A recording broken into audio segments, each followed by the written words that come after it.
Yes, Wayno, welcome back, everybody. And today was interesting. Wayne, what have you seen so far in terms of SummerSlam, Fight Club at Jets practice? You know what? I didn't get the chance to see anything. I know you told me about it. I'm sure it's on social media. What happened today? So it was, People first see of it? all, that Yeah. what's that? If people could see it on social media? I don't think anyone put up because the fans weren't there. It was just season ticket holders. Right. So I don't think there's any videos out there. I'm going to share the video through our app real quick while I'm doing it. But basically, there were three major brawls. And I mean, I'm not saying there weren't fights already up to this point. There were. There already are, like, there already were some little scrums.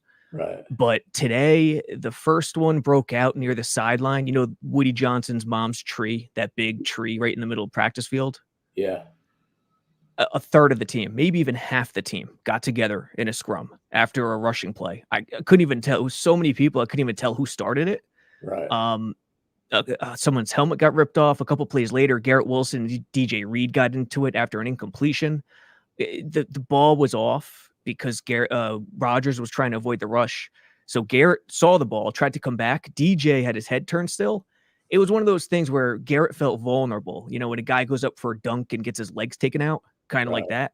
So Garrett lost his mind. And then another fight broke out in the trenches a couple plays later. Then Salah blew it dead and everything. He huddled everyone up and cooler heads prevailed. But I think these guys are just sick of each other. At this point, yeah, you see them morning, noon, at night. And then at this point in camp, you're like, oh, we just want to hit someone with a different color uniform. You know what I mean? It's the same stuff day after day. But it's funny, the last two people we talked about the most was probably two of the calmest, humblest guy off the field. Yes. Garrett and DJ Reed. So if they're going at it, no times are tough. But hey, yeah, dude. No one gets hurt or dumb, you're throwing punches at the face mask, break your hand. It's all good fun. I'm sure they're fine when you get in the locker room, but it happens sometimes. Yeah, dude, Reed. We for those who missed it, it's on YouTube. It's on Apple, Spotify. We interviewed DJ Reed last week, and I thought it was great because Reed and Wayne, DJ and Wayne, I think have a lot in common in terms of the odds they had to overcome. And you're right, Wayne. DJ's one of the most humble dudes they have. I go back and watch the video. Whoever didn't see it, it was a great piece, origins on him, on DJ, about his life and his family and his mom and everything he's overcome. And great. We were on for a while, like a half hour. We got down to it, and in the end, what the fans, the Jets fans, mean to him, and what it would mean to bring a championship to New York. He gets it. He 100% gets it. I think people will be interested in what he had to say. 100%. And just to be clear, DJ did nothing wrong when covering Garrett, by the way. It was one of those, it was picture perfect coverage. I just think because he didn't get his head around, Garrett was frustrated that he couldn't fight back to the ball. So, hey, they're going to scuffle it up every now and then. Personally, I guess if I'm Salah, I'm worried about, risk of injury. But personally, I love the feistiness. Yeah, still fight all the time. It is what it is, a little pushing, whatever. I remember one time some guy took his helmet and smashed the other guy on top of his helmet. What, during your days? Yeah. Do you remember who it was? I think it was remember Matt O'Dwyer, the lineman? Yes, lineman. Him and some defensive lineman that was only there for maybe a year. But I think that happened one time, and it was like it happened, it hit, and everybody was like, hold on a second. And it was like, but you get reprimanded, you don't do it again. But like I said, it's healthy. What do we see here? People saying hi. Wayne, do you remember any scuffles you may have had back in the day? Sure. Come on now. Don't be shy. Can I include one's offensive players with offensive players? Anything. Offensive players, coaches, offensive players, whatever happens. Spill the beans. Coaches go at it. Oh yeah. O coordinator, D coordinator, sometimes receiver and defensive back coaches. I was just looking at the, Daniel Murphy said, "What's up, fellas?" Yep. Diamond, go Jets. Snowball, Wayne, Robbie, go Dutchman. How did that call out? Robbie, what's up? 2 all-time greats. You know, it's funny, real quick. You know, we're going to talk about fantasy at some point. Guy says how to build the perfect Super Bowls team aside from Mahomes. It says you take Josh Allen for quarterback. Disagree. Okay. You take the entire Jets defense. Okay. Yep. Entire Jets offensive line. Breece Hall, Mozart, and then you have like Garrett, Hill, and Waddle. So all of that, but not the Hall of Fame quarterback that we have. Who said this? Who came up with this team? There's a comment in there. I'm like, all this stuff, they want all Jets, but they don't want the Hall of Fame quarterback that we have. The comment in our video right now? Yeah, no, it's just on comments. But everybody leaves good comments. I just find it funny that they want everybody on the Jets except the quarterback. They want Josh Allen. Dude, listen, I shouldn't say I love Josh Allen, but I love the way he plays. I love his competitive spirit, his feistiness. Man, I'm taking Rodgers. Like, there's no question about it. Josh Allen leads the league in turnovers, and that's why we're going to beat them twice this year because it happens, you know. Dano Jet said, "Gentlemen, yeah, good people, a lot of same faces." Yeah, I looking at this, I was like, "This is it." Yeah. For the audio version after we go live, Dakota J quote the Jets motivation. How to build the perfect Super Bowl team aside from Mahomes. Take Josh Allen for quarterback, take the entire Jets defense, entire Jets O-line. I mean, that's jumping the gun. I mean, I know they got Tyron Smith in this talent, but Jets O-line. Breece Hall, Mostert, and then what the hell is this? Oh, Garrett Wilson, Tyreek Hill, and Waddle. I mean, maybe. I guess he's touting the AFC East, maybe. I guess that's what he's trying to do. I don't know. It's funny. I don't usually talk about nonsense, but I'm looking at this and I'm like, this is so funny. We have a first ballot top 3 quarterback, and they're like, let's take the guy who turns the ball over more than anybody. You got to embrace the nonsense sometimes, so other fans could see and get in the mix here. Yeah, New York Flights, Jets Talk. Good to see you, Wayne and Robbie. Good to have you on there, man. So yeah, what else happened today? Is the offense catching up with the defense? I know defense has an obvious advantage in the beginning of the camp and games just because, you know, it's a little easier to, be gelled in together. But I know Sauce was talking a lot about how it's impossible to intercept Rodgers in practice. Yeah. Have you seen that? Yeah. I did. And I mean, when you're pointing out that's the only negative, that's a pretty hell of a good thing, right? Yeah. Basically it was sort of I don't want to call it sloppy day, but it was sort of a day where emotions and frustration and the fiery spirit kind of showcased itself over execution, if that makes sense. The rushing game was solid. Breece and Braylon Allen still did their thing.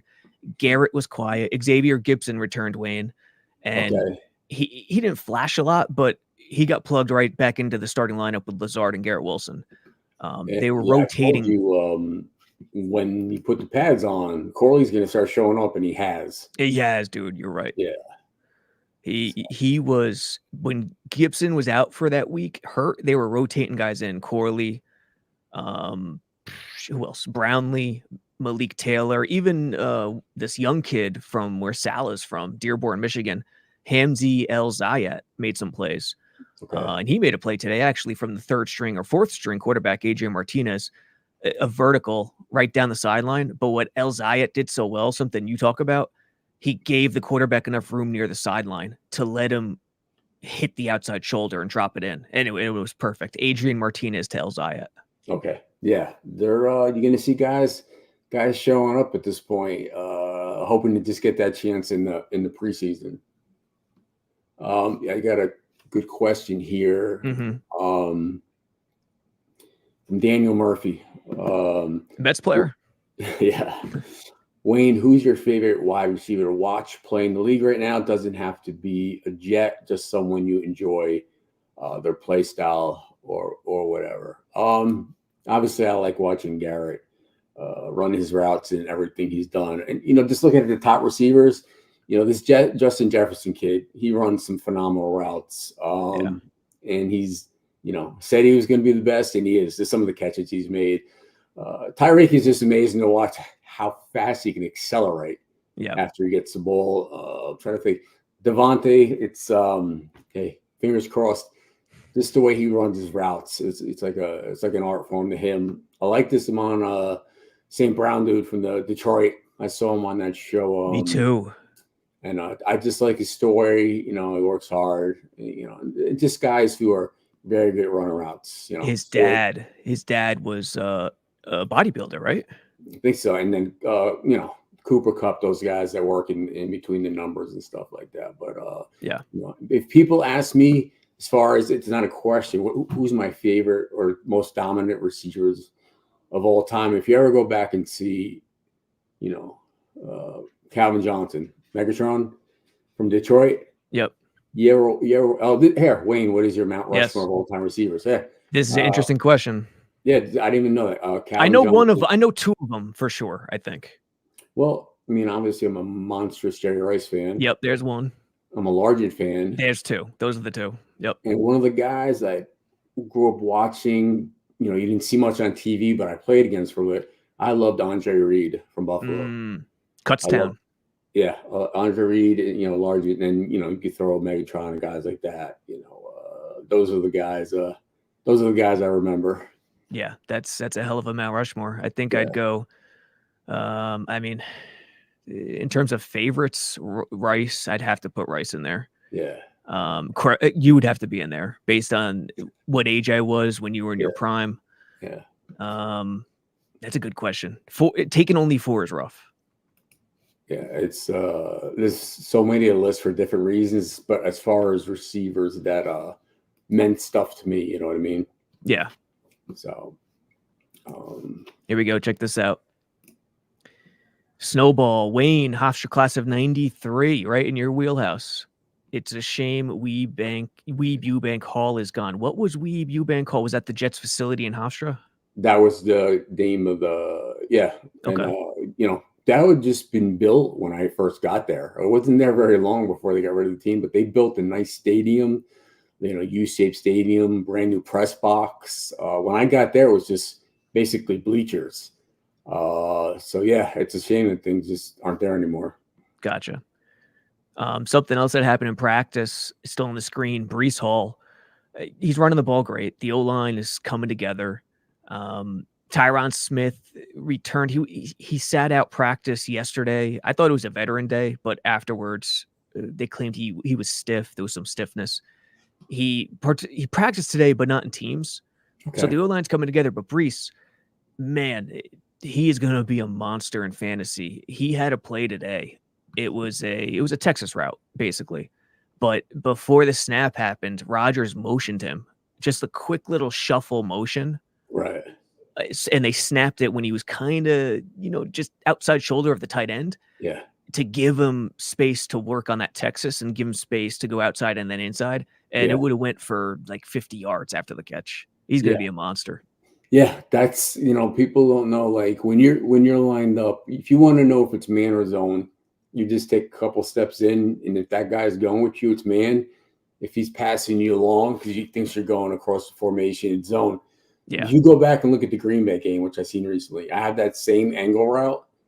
Okay. So I start going across, and he's coming, and then I speed up, and now he's like, oh shit, I got to get outside him. Yeah. And then he just overcommits and back in there. It was 20-yard touchdown.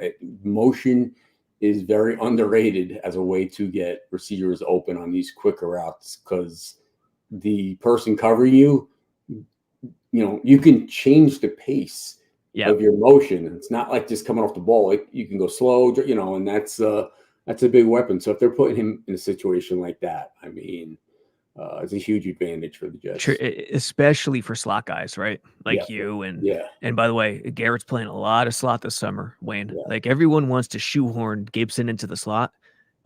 Garrett is gonna be the slot guy this year. I'm telling you.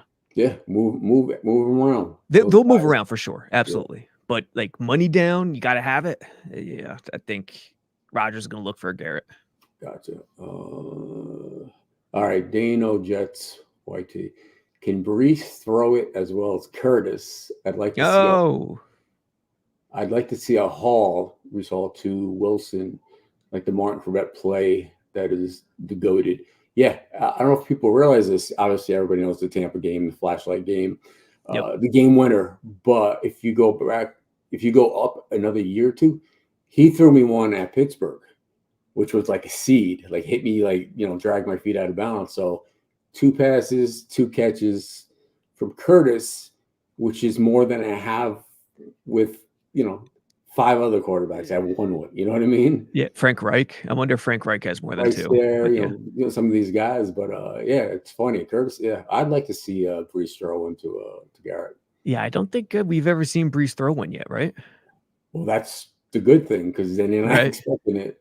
I'll tell you this, and I can't give it away because of guidelines, but there was an old school trick play tried yesterday, and it worked downfield. Think Parcells, old school trick play. He used to break it out a couple times a year.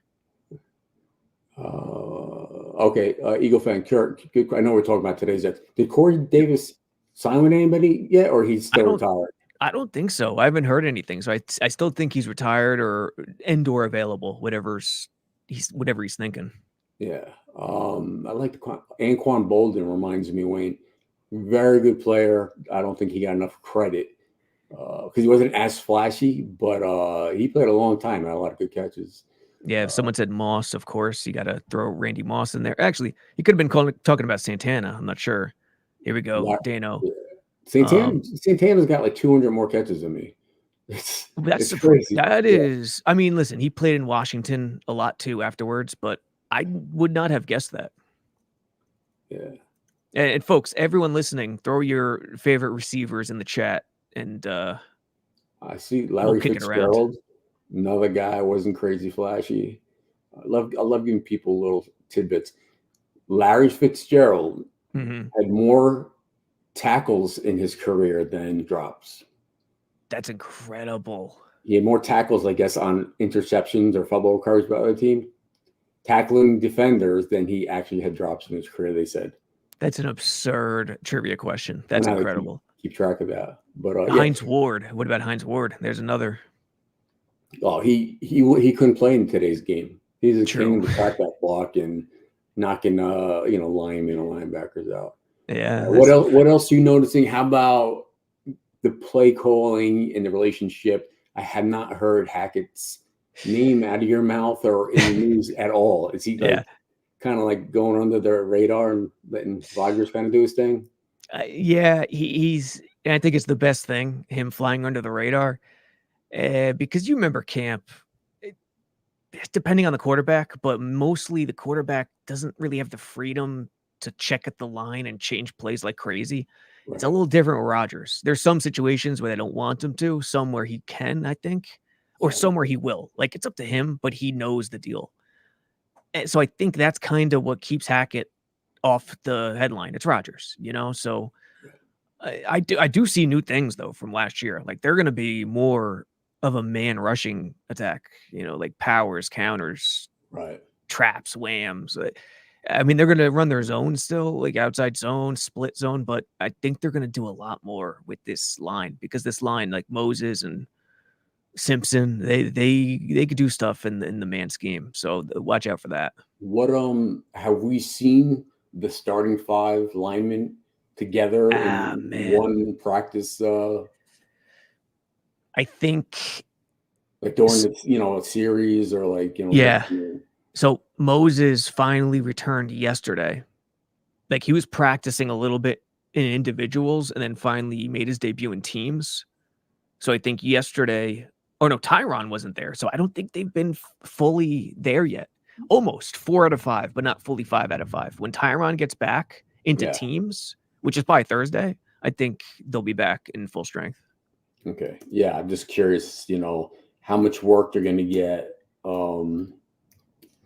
Did you hear about Tippmann? Preseason, obviously. Say it again.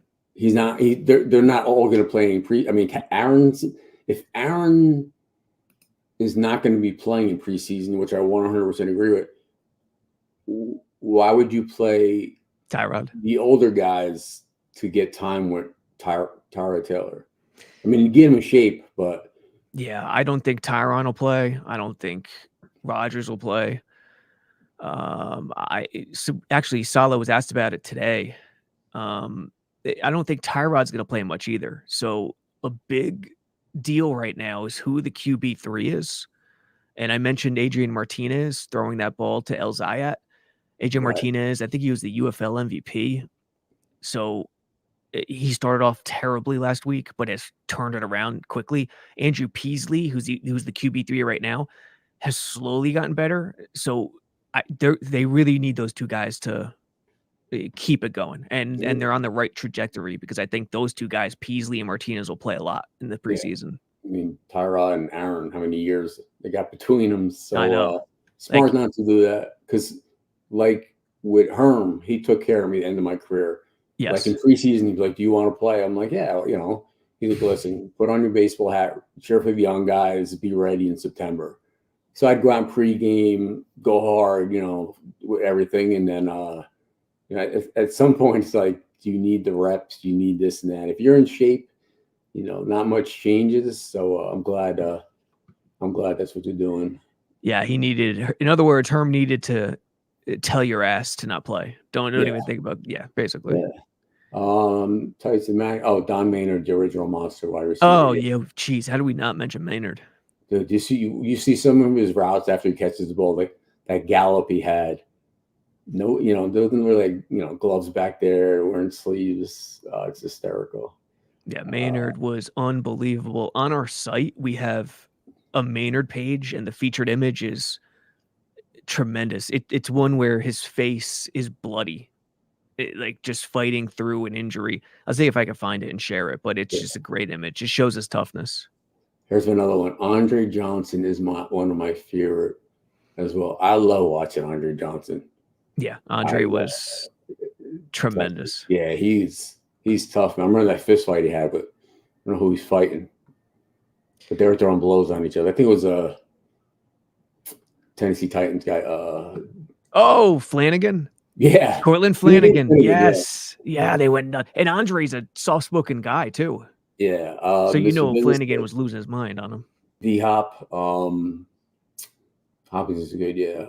If Josh Gordon could have dealt with his demons, he could have been one of the greats. Josh Gordon is special, and he kept getting chance after chance, which is tough. But just what he could do out there, it's a shame.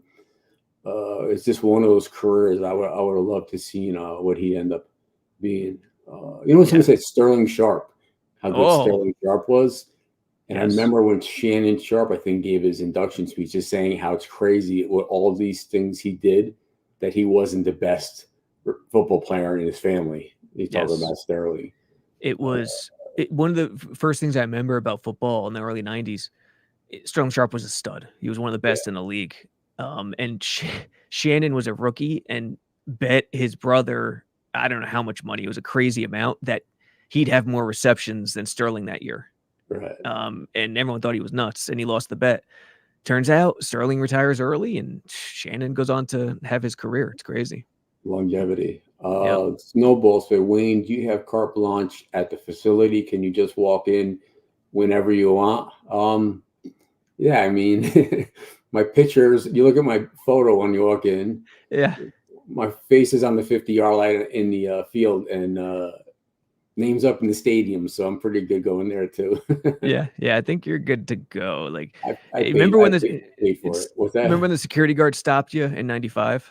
Yeah, a lot has changed since then. Yeah, I don't think that'll happen at Florham Park. Oh, here we go. Super chat. Nose kills. Thanks for the super chat. They say Mike Williams is on Breece's schedule. Okay, I can understand that. I get the feeling he might be a bit behind that, or am I paranoid? I think it's positive news for Mike Williams. And this is just a hunch, but based on what he said to us, the media, what was it, 3 weeks ago, it felt like he was a bit frustrated that he was being held back, which means to me that the Jets are taking him slowly. All right. That's good, because sometimes the vets are like, I'm not ready yet. I'm going at my own pace. And this guy wanting to get out there and being held back is a positive sign. What's today, the 6th? Yes. So our first game I'm looking right now is the 9th. So you have a little over a month to get ready. He's fine. These guys, these trainers and doctors, they know what they're doing. They know what they're dealing with. Everybody's different. Everybody goes at a different pace.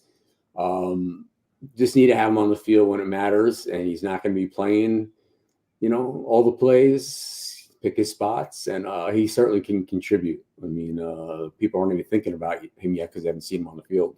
Yep. Look at this. Chris Carter is named. How about Chris Carter? Did he have top 3 hands of all time? Pure hands? Yeah. Yeah. He's more outspoken than some of the guys I mentioned. But him and Randy Moss out there. That was lethal.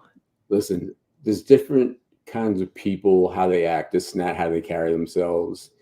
But when you're Chris Carter and you're Randy Moss and you're Terrell Owens and you do what you can act however you want because you are backing it up to the fullest. Yeah. Like I wasn't like a look at me guy, and those guys were, and good for them because they backed it up. And a lot of times people don't want to say, look at me, because if they don't do it, they look like, like assholes.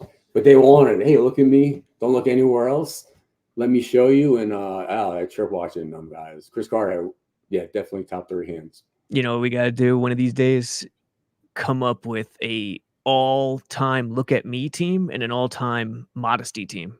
Listen, here's another guy. Someone wrote Michael Irvin. Yeah. Yeah. Not the same kind of guy as me. I met the guy. I've watched him play, because I was, fan all these years, and guys like that. I love when people put the spotlight on me. They don't fear it, and those are the guys you see on ESPN every freaking week winning games. It's personality types, and I'll tell you what. I know who your teammate backfield is in the backfield for all-time modesty team. Barry Sanders.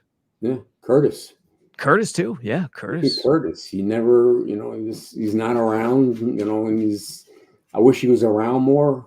But if you talk to him and you didn't know him, you would not think he really played football as much, but you would never think he's one of the top to ever play it. You've seen Barry Sanders at these card shows and signings, and just an unassuming guy.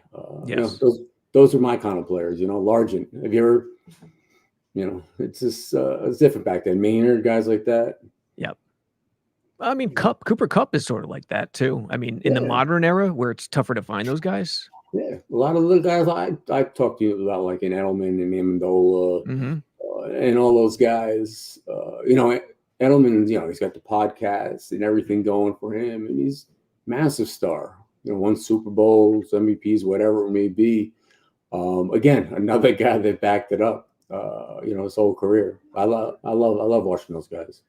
There we go. New York Flight Jets talk. Our boy Connor.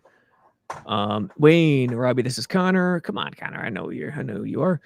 Wayne, what was it like practicing where you went to college? Great show and great interview with DJ Reed. What about that with Hofstra? Do you miss it? Yeah, it was cool because when I was in class, used to watch him practice there. So it was a trip going, just you're walking by and it's there every day. So it's not like you're going to say, oh, I'll watch the whole practice today. You'll see some and then see it the next day. But yeah, it's perfect. I'm going from my dorm to minicamp. You know what I mean? Yeah. I'm in my comfort zone. I got my hat low. I got my backpack on. Essentially just walking, not even across the street. It was like right down from where my, dorm was. Yep. So, listen, I had a huge home field advantage for guys who were coming from all over the country, even if they're coming from big programs to a place they weren't used to. They were foreign to it. People are a lot angrier on the Long Island Expressway than wherever they're from. So I was in my comfort zone. So it was great to be, where I went to school. So a couple of minutes left before we wrap it up. Reminder, go to jetsxfactor.com, use discount code 80 and become a member. Get everything unlocked. All the articles behind the paywall. Blue It Splits does a tremendous job. Rivka and Nania with their analytics. Me with film and, tidbits about practice, behind the scenes stuff that I don't tweet out, that I don't talk about. That's reserved for members and subscribers. And pretty soon we're going to lock in, Wayne, a date in August later this August, before the season starts, for the first meet and greet for YouTube members. Whether you're a site member or a YouTube member, YouTube membership hasn't come out yet. It's going to come out this week, but more on that soon. We're going to come up with a date. All right. Yeah, we hit our half-hour mark. Appreciate everyone tuning in. Love the questions and the reminiscing with the old receivers. Appreciate Nose Kills and New York Flights Jet Talk for the super chat. Like, subscribe, all that stuff. And go back and look at the DJ Reed interview if you're bored. Absolutely, right? Hearing us talk, because he told his story, and it'll help you appreciate that much more. Not only what kind of player he is, but how he became that way and how great of a guy he is off the field. Said it perfectly. Support those humble guys. All right, Wayne. Everyone else, we shall see you guys later.